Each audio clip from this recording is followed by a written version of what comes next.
I still remember the moment I thought I'd have to give up gardening forever. It was a crisp autumn morning, and as I tried to kneel down to pull some weeds, the pain in my knees was so intense I actually cried out. My daughter came running from the house. At 72, after 5 decades of having my hands in the soil, arthritis, and a bad back had finally caught up with me. That day, I looked at my beloved garden and whispered goodbye. I genuinely believed my gardening days were over. But I was wrong. And thank goodness for that, because what came next didn't just save my garden, it saved a part of who I am. You know, gardening was never just a hobby for me. My mother taught me to plant my first seeds when I was barely tall enough to see over the garden beds. Through marriages and divorces, raising 3 children, career changes, and all of life's ups and downs, my garden was my constant. It was my therapist, my gym, my meditation space, and my creative outlet all rolled into one. So when my doctor told me I needed to find less strenuous activities appropriate for my age, his exact words, it felt like losing a limb. For weeks, I sat at my kitchen window, watching my garden gradually surrender to weeds and neglect. I felt useless. Honestly, depressed. Like I'd lost a core part of my identity. My daughter Kelly noticed. She's always been observant that way. One evening she brought her laptop over and said, "Mom, I've been doing some research. There are ways to keep gardening." Different ways. I remember being skeptical. How could I garden if I couldn't kneel? If I couldn't dig? If I couldn't carry my watering can when it was full? But Kelly showed me videos of something called accessible gardening, people in wheelchairs growing beautiful vegetables. Folks with arthritis worse than mine using specially designed tools. Gardens built at heights where no one had to bend or kneel. I felt something I hadn't felt in months: hope. The first step in my journey back to gardening was completely reimagining my garden space. For 50 years, I'd gardened the same way, traditional in-ground beds that required bending, kneeling, and a strong back. Now I needed to throw out that blueprint and start fresh. Kelly and my grandson Jake came over one weekend with measuring tapes and graph paper. We walked my yard together, looking at it with new eyes. "What if we raised everything up to you, Grandma?" Jake asked. Such a simple question, but it changed everything. We decided to convert most of my garden to raised beds at varying heights. Counter-height beds for vegetables that need regular attention. Lower beds that I could sit beside in a garden stool for plants that needed less maintenance. We left some areas with ground-level plants, but installed wide, sturdy paths that could accommodate my walker on bad days. The design process was actually fun, like solving a puzzle. We considered sun exposure, water access, and how I moved through the space.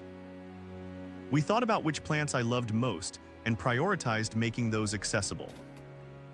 I realized that while I couldn't have the exact garden I'd had before, I could have something new that worked for me now. The physical transformation of my garden happened in stages. We started with just 2 raised beds, built by Jake and his father over a long weekend. They used cedar, which is naturally rot-resistant, and built them 30 inches high, perfect for me to work at while standing or sitting on my high garden stool. They were about 4 feet wide, which meant I could reach the center from either side. Those first 2 beds taught us so much. We realized I needed a lip around the edge, something I could lean on for support. We added a shelf underneath for storing tools so I wouldn't have to carry them back and forth. And we installed a simple irrigation system with a timer so I wouldn't have to manage heavy hoses or watering cans. Once we knew what worked, we gradually added more beds. Some were traditional raised beds, others were more like tables with soil troughs. We even repurposed an old dresser by removing the drawers, laying it on its back, lining the drawer spaces with landscape fabric, and filling them with soil. It became a perfect herb garden right outside my kitchen door. The paths between beds were another critical element.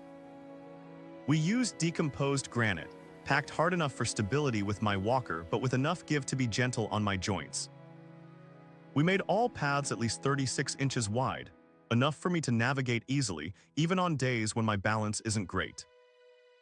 One of my favorite additions was the vertical gardening wall Jake built along my fence. With a series of gutters and hanging pots, I could grow lettuce, strawberries, and trailing flowers at eye level. No bending required.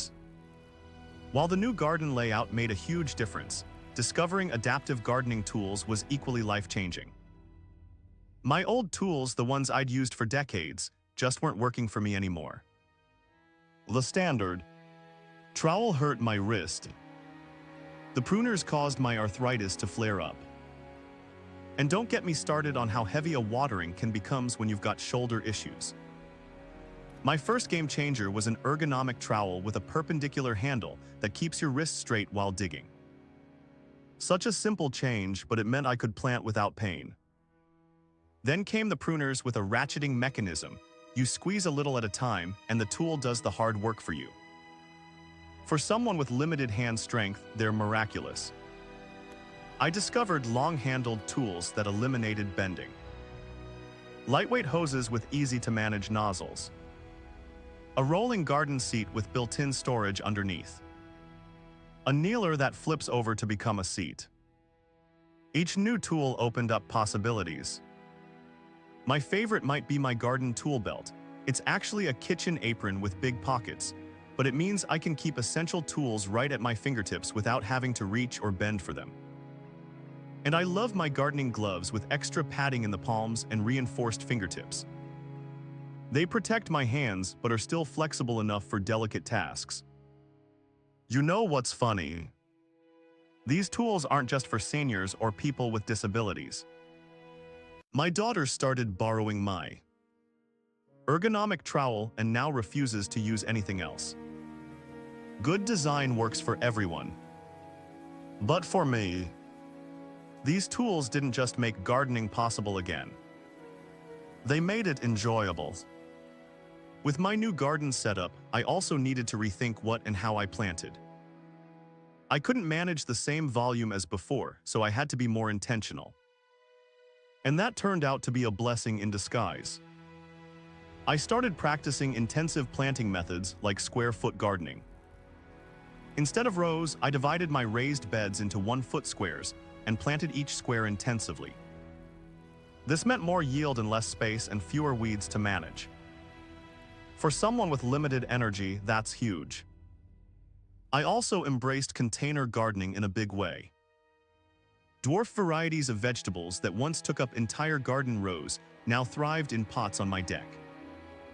Cherry tomatoes in hanging baskets. Compact herbs in railing planters. Even potatoes in grow bags that I could position at the perfect height. One strategy that's been particularly successful is succession planting. Instead of putting in everything at once, which would create an overwhelming amount of maintenance and harvesting at the same time, I plant in waves. A few lettuce seeds every 2 weeks means I always have some ready to harvest, but never too much at once. I've become more strategic about plant selection too. Plants that need daily attention go in the most accessible spots. Low-maintenance perennials go in areas that are harder for me to reach. And I've discovered the joy of plants that do double duty, beautiful and edible. My nasturtiums brighten my garden and my salads. Perhaps most importantly, I've learned to let go of perfection. My garden isn't as weed-free as it once was. Not every plant thrives. But that's okay. The garden and I were both showing our age, and there's beauty in that. When I started this journey, my goal was simple: to keep gardening despite my physical limitations. What I didn't expect were all the additional benefits that came with this new approach. First, there's the social aspect. Creating my accessible garden became a family project. Jake visits more often now, proud of the beds he built and eager to see what's growing in them. My garden club friends were fascinated by my setup and started bringing their friends with mobility issues to see it. I've become something of an accidental advocate for accessible gardening in our community. Then there's the cognitive challenge. Redesigning my garden, researching adaptive methods, learning new planting strategies, it all kept my mind active and engaged.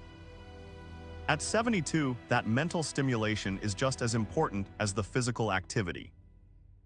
Speaking of physical benefits, my doctor has noticed improvements in my mobility and strength since I returned to gardening. The activity is gentle enough not to exacerbate my conditions, but varied enough to keep different muscle groups engaged. My balance has improved from navigating the garden paths. My hands stay more flexible from the fine motor tasks. But perhaps the most profound benefit has been emotional. Gardening has always been my stress relief, my joy, my connection to something larger than myself. Getting that back after thinking I'd lost it forever. That's been, well, there's no other word for it but healing. I remember the first day I harvested vegetables from my new raised beds. Just a handful of radishes and some lettuce leaves. But I grew them. With these aging hands and this changing body, I grew them. I cried right there in the gardens. Tears of pure gratitude. As I've continued my accessible gardening journey, I've learned that adaptation isn't a one-time event, it's ongoing. Each season brings different challenges and opportunities. Summer used to be my most active gardening time, but now the heat aggravates my arthritis. So I've adjusted by doing more morning gardening and installing shade cloth over parts of my garden. I've also embraced more warm weather perennials that need less attention during the hottest months. Winter posed different challenges. Ice on the paths was a fall risk, and cold temperatures made my joints stiffer. We installed better lighting for shorter winter days and created a small greenhouse area where I can garden seated indoors when the weather's bad. I've also continued to evolve my garden as my needs change. When my balance became more problematic last year, we widened some paths and added more handholds. When my eyesight started giving me trouble, I began using larger plant markers with bold text, and even added some markers with raised lettering I can feel with my fingertips. The garden itself has become more self-sufficient too. More perennials, more self-seeding annuals, more native plants adapted to our climate that need less intervention. The garden and I are growing older together, finding ways to thrive with less effort. Technology has become an unexpected ally as well. I use a simple app to remind me when to water different areas. My irrigation system has rain sensors now. Motion-activated solar lights help me navigate safely if I need to check the garden at dusk. Nothing fancy or complicated, just practical tools that extend what I can do independently. The most important adaptation, though, has been in my mindset. I've learned to pace myself, to rest when needed, to ask for help sometimes, and to celebrate what I can do rather than mourning what I can't. The garden has been my greatest teacher in accepting change while continuing to grow. What started as a personal journey to keep gardening has blossomed into something more communal. After a local newspaper did a small feature on my garden transformation, I started getting calls and emails from others facing similar challenges. A man with Parkinson's wanted to know about my adaptive tools. A young woman recovering from a car accident needed ideas for temporary accessible gardening. A retirement community was interested in converting some of their landscaping to accessible garden beds for residents. Before I knew it, I was hosting small tour, giving informal workshops, and building a network of adaptive gardeners in our area. We exchange ideas, share resources, and support each other's efforts. We call ourselves the Garden Adaptables, which always makes me smile. This community aspect has added a whole new dimension to my gardening life. I've always loved sharing plants and produce, but now I'm sharing knowledge and experience too. There's something powerful about turning what could have been isolation, being unable to garden as I once did, into connection. Last spring, our group organized an accessible gardening tool drive. People donated unused garden tools, and local high school students modified them with adaptive handles, padding, and extensions. We distributed these to gardeners with physical limitations who couldn't afford specialized equipment. The intergenerational connections have been particularly meaningful. Young gardeners bring physical energy and tech savvy. Older gardeners contribute wisdom and perspective.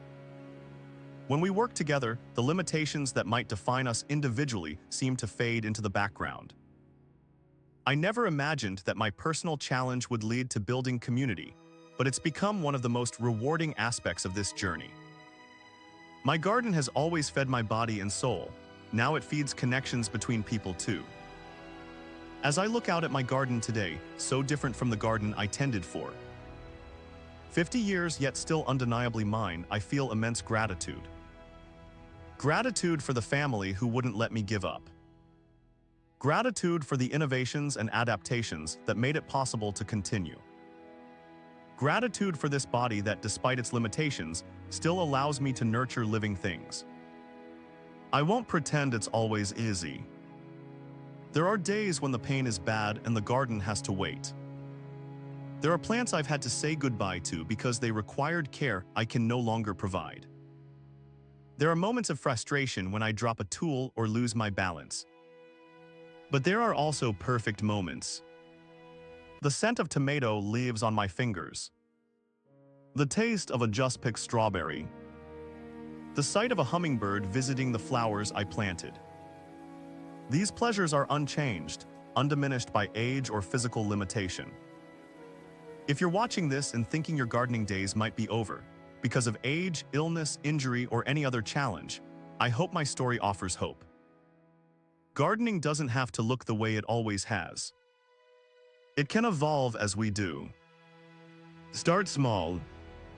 Be patient with yourself. Adapt your garden to fit your needs, not the other way around. Connect with others on similar journeys. And remember that the essence of gardening, the miracle of nurturing life, remains accessible even when the traditional methods aren't. I thought my gardening days were over. I was wrong. And I've never been happier to be wrong about anything in my life. If you'd like to learn more about accessible gardening techniques, adaptive tools, or connect with our growing community, please visit the Garden Therapy website. We have free resources, video tutorials, and a forum where you can ask questions and share your own experiences. Thank you for joining me today. Remember, as long as we can find joy in helping things grow, we're gardeners, no matter how we do it. Happy growing, friends!